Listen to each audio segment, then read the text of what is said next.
On the subject of Bolivia, Bolivia also had elections. It was about a week ago now. These were subnational elections, as they call them. Basically, everything below the level of the presidency and the National Congress. So these were elections for governorships of the different departments around the country, as they call them, essentially their states, mayoralities of cities across the country, and also elections to territorial assemblies. And we were talking with Alejandra about this. We recorded another interview with my friend Alejandra here, which we're going to release shortly. But these elections were fairly par for the course for Bolivian politics. The MAS, Movement Towards Socialism Party, won the governorship outright in the departments of Potosi, Oruro, and Cochabamba. They are also going to win in La Paz territory. It remains to be seen if they're going to have the margin yet to win in the first round.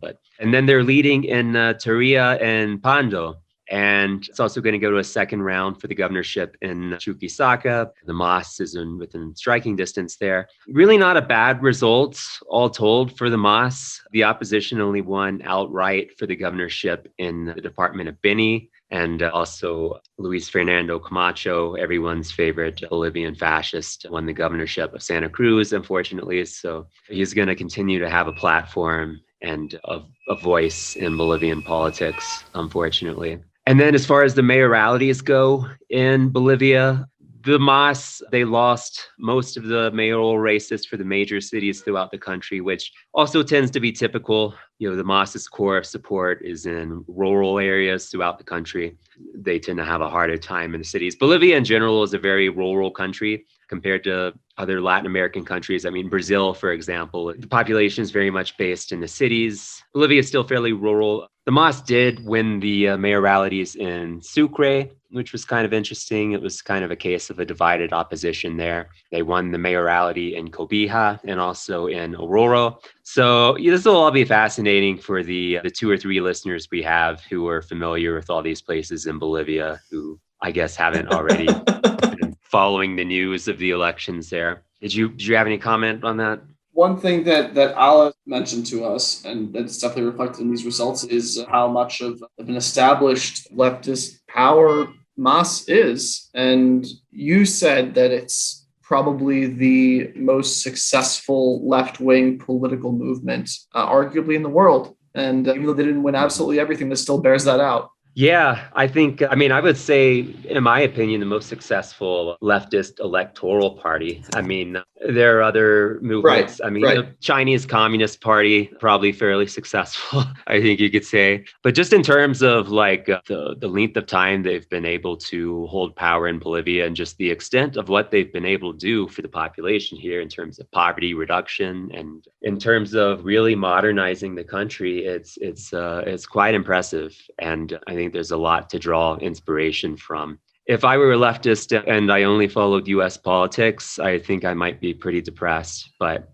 there are definitely bright spots around the world and places to draw inspiration from, and Bolivia is definitely one of them. It's also just a matter of the opposition being very much fragmented in Bolivia. It's probably more than a dozen opposition parties who hold various mayoralities and seats and positions of influence throughout the country. So they just haven't been able to coalesce. And part of the reason is because politics can be very regional in Bolivia. I mean, of course, over in Santa Cruz, where they've had a kind of the separatist movement, they have their own parties in Santa Cruz, which are distinct from the parties in the area of La Paz in the east, which are distinct from the parties that they have in the north, in Beni, and places like that. If the MAS hadn't done as well as they did in these elections, which I think they did fairly well, the opposition is just so fragmented that for the future, it's going to be hard to see them mounting a real united front against the MAS, which you love to see. This is my wheelhouse, so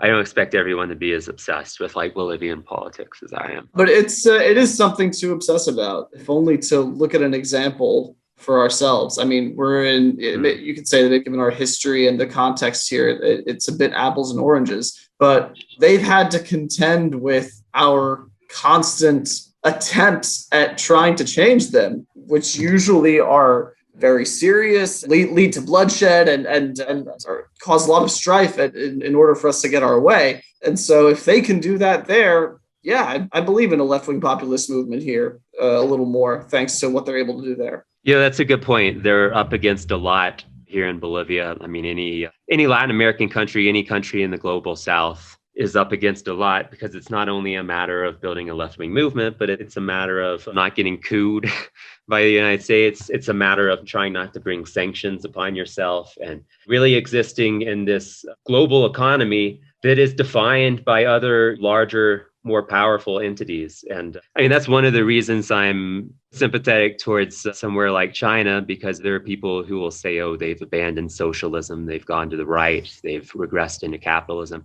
They don't exist in a world of their making. They exist within a world that is of our making, that is of the United States and Western Europe's making. And so the challenge for these countries is to gradually build power and influence in a game where they don't make the rules. And so their fight is unique in that sense, but I think it's also similar if you're talking about somewhere like Bolivia. Our task in the United States is to build power in a liberal democracy. You're not going to follow the example of the Russian Revolution here. This isn't 1950s China with imperial rulers that we're up against. This is a place where we have a liberal democracy that a lot of people still put some faith in. And socialists, we know all of the flaws all too well of this supposed democracy that we have here. But that's our task, is to build power and influence within a liberal democracy. And that's what they're doing in Bolivia. And for something like 15 years now, that's what the MAS has done in Bolivia. They've held down to power for that long and really accomplished quite a lot. So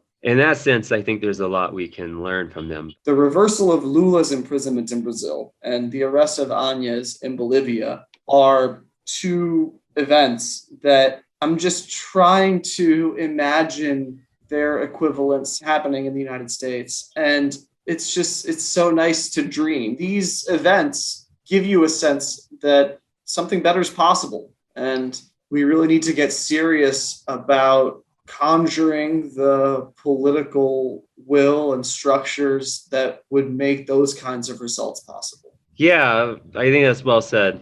And we need to get serious about these things. And I don't think you can do it if you're not looking to examples throughout the world and you're not following politics in places like Bolivia, other left-wing movements throughout the world. I mean, I just don't know where you draw your strength from, your encouragement from, if you're not paying attention to these places around the world where they're having some success. So, I mean, for me, that's the value of following these things.